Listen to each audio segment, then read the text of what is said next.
Chapitre 3. Section 1. L'action et le sacrifice. Atteindre cette intelligence de la nature véritable de l'être se présente comme le sommet de la démarche humaine, mais mon destin semble vouloir me faire accomplir des choses parfois terribles et souvent médiocres. Ma réflexion semble égarer mon intelligence par des paroles obscures et confuses, c'est pourquoi j'aimerais entendre nettement la seule chose par laquelle je puisse assurer le bien de mon âme. Voici. En ce monde, double est l'effort de l'âme sur elle-même, il y a la démarche intelligente sur la nature réelle de la conscience d'une part, et d'autre part le fait d'agir selon des critères adéquats. Ce n'est pas en s'abstenant de toute action qu'un homme jouit de la non-activité, ni en renonçant à agir qu'il parvient à la perfection.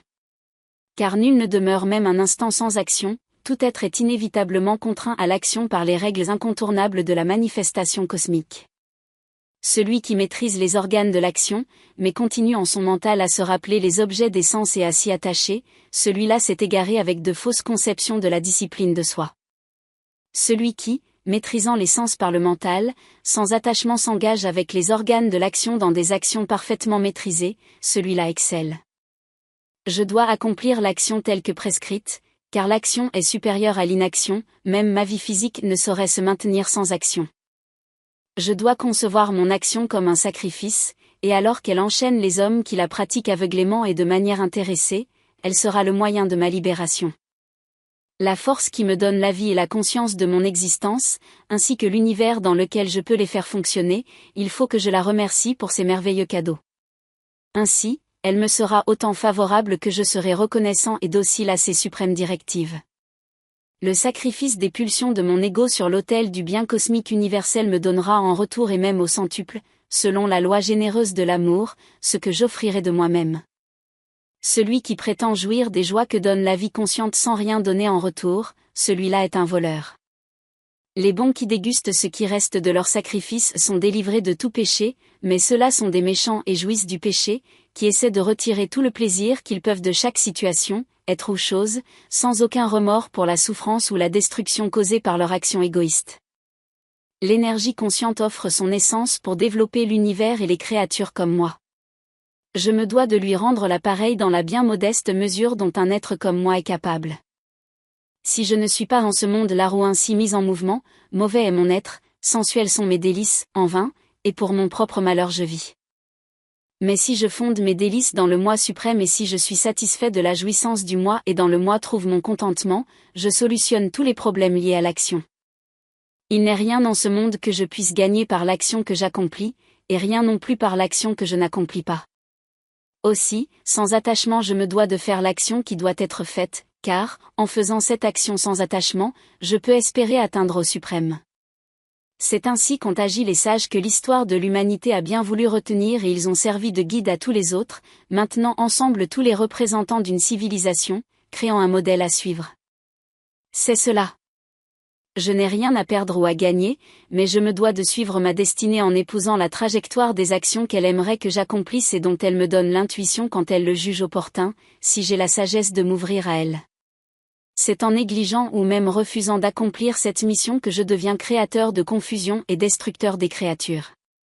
De même que ceux qui ne savent pas agissent avec attachement à l'action, celui qui sait doit agir sans attachement, ayant pour mobile de maintenir ensemble les peuples et son action désintéressée à la puissance d'une force appliquée au moyeu d'une roue et qui la met en rotation tout entière. Chapitre 3. Section 2. Les lois de la nature. Alors que les actions sont entièrement régulées par les lois de la nature, l'homme dont le moi est égaré par l'égoïsme pense « c'est moi qui l'ai fait ». Mais celui qui connaît les véritables principes des catégories de modes et d'action se rend compte que ce sont les modes qui agissent et réagissent l'un sur l'autre, et ils ne se laissent pas enfermer en eux par l'attachement. Quant à ceux qui sont égarés par les modes et ne connaissent pas l'ensemble, que celui qui connaît l'ensemble ne trouble pas leur conception mentale.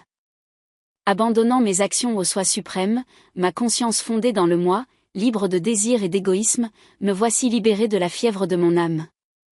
Ayant la foi et ne me fiant pas à l'intelligence matérialiste critique, suivant constamment les intuitions de ma conscience supérieure, me voici libéré de la servitude des actions. Mais ceux qui censurent la voix de leur intuition morale et n'y conforment pas leurs actes, leur mental n'est pas mûr, leur connaissance entière est égarée et ils sont voués à la destruction. Toutes les existences obéissent à leur nature, à quoi bon la forcer ? Même l'homme qui sait agit selon sa propre nature. Dans les objets de tel ou tel sens se tiennent en embuscade l'attraction et la répulsion, si je tombe en leur pouvoir, elles assaillent mon âme sur son chemin. Mieux vaut pour chacun sa propre loi d'action, même imparfaite, que la loi d'autrui, même bien appliquée. Mieux vaut périr dans sa propre loi, il est périlleux de suivre la loi d'autrui. Mais si ce n'est pas une faute de suivre sa nature, qu'est-ce donc en moi qui me pousse au péché, comme de force, même contre ma propre volonté qui se débat? C'est le désir et sa compagne la colère, enfant de l'ego dominateur, qui souille tout, qui dévore tout. Voici le grand ennemi de l'âme qu'il me faut abattre. Il enveloppe la connaissance et menace de la dévorer comme un feu insatiable. Les sens, le mental et l'intellect en sont le siège, enveloppant par eux la connaissance, il égare l'âme incarnée. Je dois impérativement maîtriser les sens et abattre cet objet de péché destructeur de connaissance. Suprêmes, disent-ils, sont les sens, souverains sur les sens et le mental, souveraine sur le mental et la volonté intelligente, ce qui est souverain sur la volonté intelligente, c'est la conscience du moi supérieur. Ainsi, par la compréhension de l'énergie consciente absolue, qui est au-delà du mental de discernement soumis à l'arbitraire de l'ego, donnant force au moi par le moi pour le rendre ferme et stable, je dois abattre cet ennemi à forme de désir, qu'il est si dur de vaincre.